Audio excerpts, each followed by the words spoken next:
এই জন্যই তো মোল্লা মাজহার জানান শহীদ রহমতুল্লাহি আলাইহি বলেন, खुदा दर इंतजारे हमद मानिस्त मोहम्मद चश्मे बर्राहे सनानिस्त खुदा मदह आफरीने मुस्तफा बॉस मोहम्मद हामिदो हमदो खुदा बॉस मोहम्मद आज तुम्ही खाहम खुदारा मोहम्मद आज तुम्ही खाहम खुदारा खुदाया आज तो हुब्बे मुस्तफारा।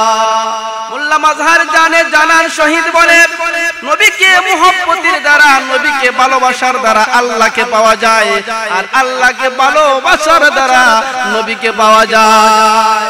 এই জন্যই তো আব্দুল্লাহ আল্লাহর নবীকে ভালোবাসতেন। আল্লাহর নবীকে ভালোবাসার দ্বারা আব্দুল্লাহর দুনিয়াতেও সাকসেস, আখিরাতেও সাকসেস। আমার ভাইরা, আমার বন্ধুরা, শুনেন আব্দুল্লাহর ওয়াকিআটা শুনেন। কবির রজনী আল্লাহর নবী বিশ্ব নবী রাহমাতাল লিল আলামিন ঘরের দরজাটা খুললেন, তাকায়া দেখে কে যেন দরজার সম্মুখে দাঁড়িয়ে আছে। আল্লাহর নবী ডাক দিয়া কয়, কে গো? এই গভীর রজনীর মধ্যে আমার দরজার সম্মুখে দাঁড়িয়ে আছো। আল্লাহর নবীর সাহাবী আব্দুল্লাহ ডাক দিয়া কয়, নবী গো, আমি আপনার সাহাবী আব্দুল্লাহ। আল্লাহর নবী বলে, কোন আব্দুল্লাহ? ও আল্লাহর নবী, কিছুদিন আগে আমি ইসলাম ধর্ম গ্রহণ করেছি। আল্লাহর নবী গো, ইসলাম গ্রহণ করার আগে আমার নাম ছিল আব্দুল উজ্জা, আপনি আমাকে মুসলমান বানানোর উপরে নাম দিয়েছেন আব্দুল্লাহ।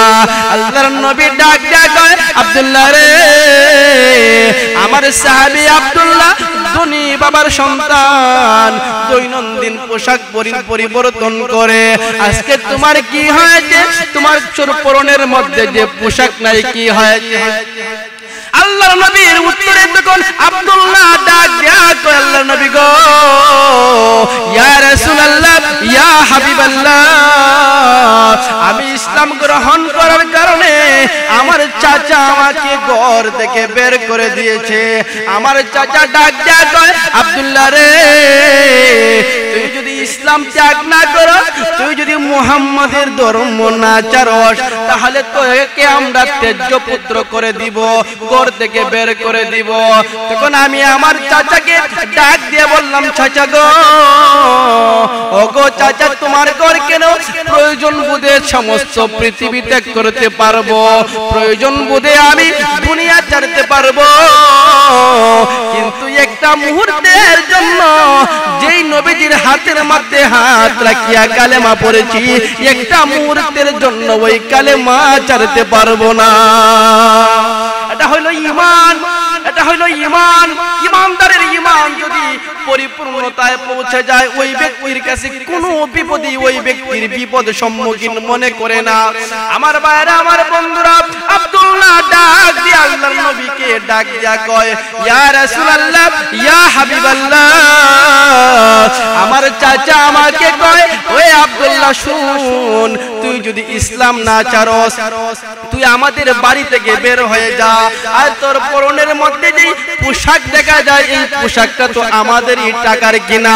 রে আব্দুল্লাহ, তুই যদি আমাদের ধর্ম না গ্রহণ করিয়া, ইসলাম গ্রহণ করিয়া যদি চলে যাস, আমাদের পোশাকটা দিয়ে যা। উদ্দেশ্য হইল গো, ইয়া রাসূলুল্লাহ, আমি লজ্জায় আমি তাদের কথা মেনে নিব। আমি আমার চাচাকে ডাক দিয়া কইলাম, চাচা গো, ও গো চাচা, আজকে সাময়িক আজকে লজ্জার জন্য আমি যদি আমার ঈমানকে ছেড়ে দেই, কাল কিয়ামতের কঠিন ময়দানে আমি কিন্তু উলঙ্গ হয়ে দাঁড়াইতে হবে। ওই সময়ের মধ্যে আমি যদি ইসলামকে আমি যদি এখন ছেড়ে দেই, কাল কিয়ামতের কঠিন ময়দানে আমি কিন্তু আল্লাহর কাছে আমি শাস্তি পাবো। গো আল্লাহর নবী, আমি আমার চাচাকে বললাম, চাচা গো, প্রয়োজনে শরীরের পোশাক পর্যন্ত দিয়ে দিব, তারপরে একটা মুহূর্তের জন্য ঈমান দিতে পারবো না। এই হলো আব্দুল্লাহর ঈমান। আব্দুল্লাহ তখন তার মাকে ডাক দিয়ে বলে, মা গো, ও মা শুনো গো, ও মা, লজ্জাস্থানটা ঢাকার জন্য একটা কাপড় দেও না গো মা। ও মা, যেই কষ্ট পেয়েছি গো মা, আমি যদি আল্লাহর নবীকে একটা বার দেখতে পারি গো মা, একটা বার নবীকে দেখার সঙ্গে সঙ্গে যেই কষ্ট পেয়েছি সমস্ত কষ্ট আমি মুহূর্তের মধ্যে ভুলে যাব গো মা।